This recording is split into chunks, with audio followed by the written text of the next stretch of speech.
Hello दोस्तों, आज की इस वीडियो में हम बात करेंगे भारत की चारों पीठ और उनके शंकराचार्यों के बारे में। तो शुरू करते हैं अपने टॉपिक को।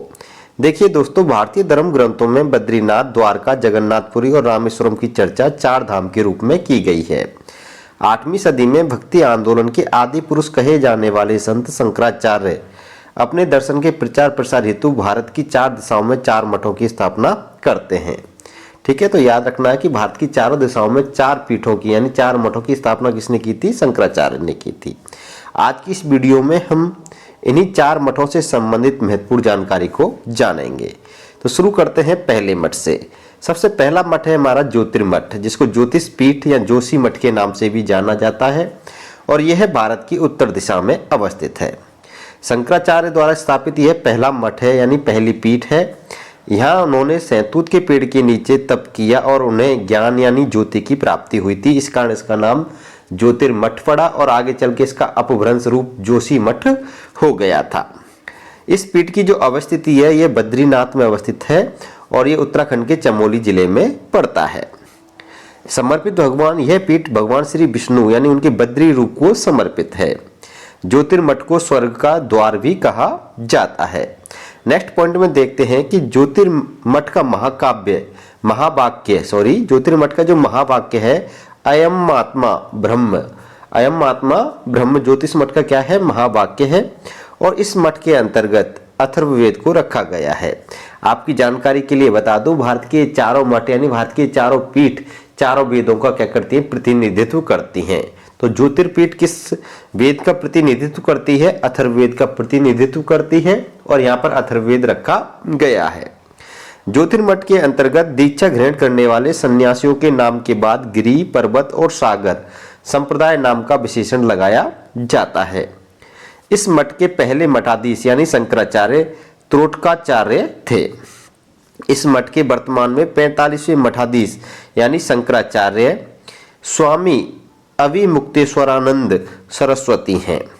ये आपके स्वामी अविमुक्तेश्वरानंद सरस्वती हैं, जो वर्तमान में ज्योतिर्मठ के क्या हैं? शंकराचार्य हैं, मठाधीश हैं। बात करते हैं नेक्स्ट अगली पीठ के बारे में। अगली पीठ है हमारी श्रृंगेरी मठ यानी श्रृंगेरी पीठ, और ये दक्षिण दिशा में, भारत की दक्षिण दिशा में अवस्थित है यह पीठ। और इसकी अवस्थिति देखें तो ये तुंगभद्रा नदी के किनारे अवस्थित है और कर्नाटक के चिकमंगलूर जिले में ये पड़ती है। यह पीठ भगवान शिव को समर्पित है, और इस श्रृंगेरी मठ का जो महावाक्य है वो है अहम ब्रह्मास्मि। इस मठ के अंतर्गत यजुर्वेद को रखा गया है, यानी श्रृंगेरी जो पीठ है, श्रृंगेरी जो मठ है, ये यजुर्वेद का क्या करती है? प्रतिनिधित्व करती है। नेक्स्ट पॉइंट में देखिएगा कि इस मठ के अंतर्गत दीक्षित होने वाले सन्यासियों के नाम सरस्वती, भारती और पुरी नाम में क्या लगाए जाते हैं? सरस्वती, भारती और पुरी विशेषण लगाए जाते हैं। श्रृंगेरी मठ के प्रथम मठाधीश यानी शंकराचार्य आचार्य सुरेश्वराचार्य थे।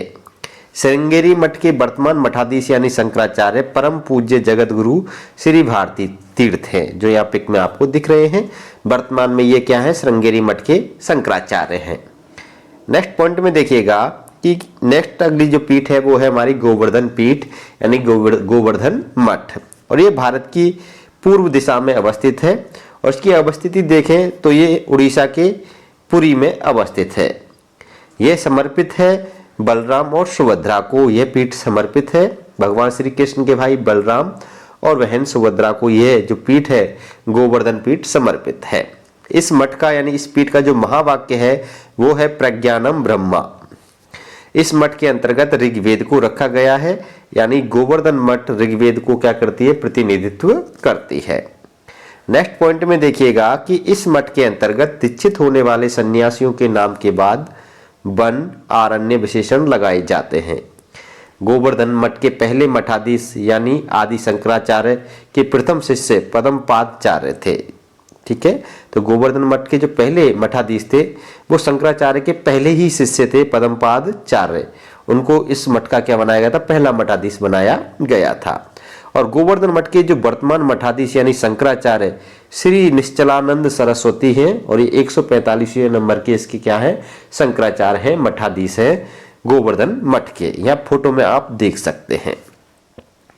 नेक्स्ट अगली पीठ है हमारी शारदा पीठ यानी शारदा मठ, और ये भारत की पश्चिम दिशा में अवस्थित है।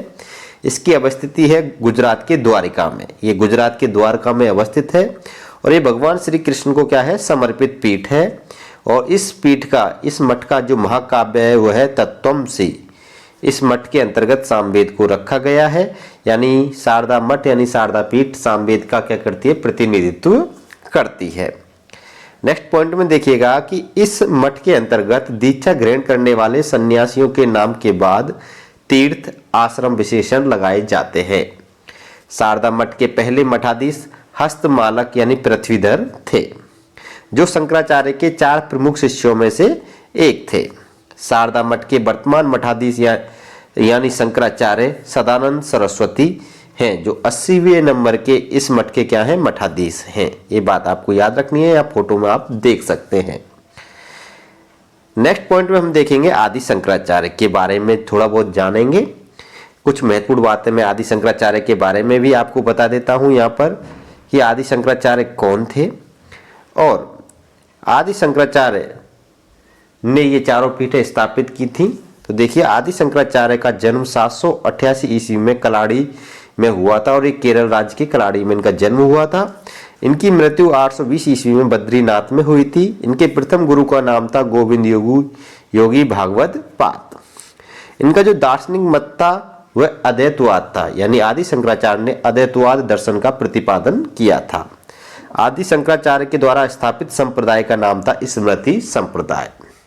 ये बात आपको याद रखनी है। इन्होंने चारों दिशा में, देखो ये चारों पीठ हैं, यहाँ पर दिख रहे हैं आपको।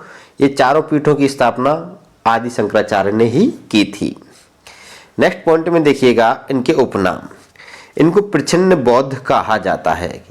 पूछ ले आपसे कि किसे प्रच्छन्न बौद्ध कहते हैं, तो आदि शंकराचार्य को प्रच्छन्न बौद्ध कहा जाता है। हिंदू धर्म का इनको एक्विनाश भी कहा जाता है। ये पंचायतन पूजा के क्या थे, संस्थापक थे। इन्हें भक्ति आंदोलन का आदि पुरुष कहा जाता है। यहाँ भक्ति का आदि पुरुष नहीं, भक्ति आंदोलन का आदि पुरुष है। ठीक है, यहाँ पे आंदोलन आएगा, ये बात याद रखनी है। तो भक्ति आंदोलन के आदि पुरुष कहा जाता है और अद्वैत वेदांत के प्रणेता भी इन्हें कहा जाता है। ये थे आज की इस वीडियो के टॉप इंपोर्टेंट फैक्ट्स। वीडियो पसंद आई तो वीडियो को लाइक करिएगा, शेयर करिएगा। आप हमारे चैनल पर नए हो तो चैनल को सब्सक्राइब भी करिएगा, क्योंकि ऐसे कंटेंट हम आपके लिए लाते रहते हैं। फिर मिलेंगे नेक्स्ट अगली वीडियो में, तब तक के लिए अलविदा, बाय बाय।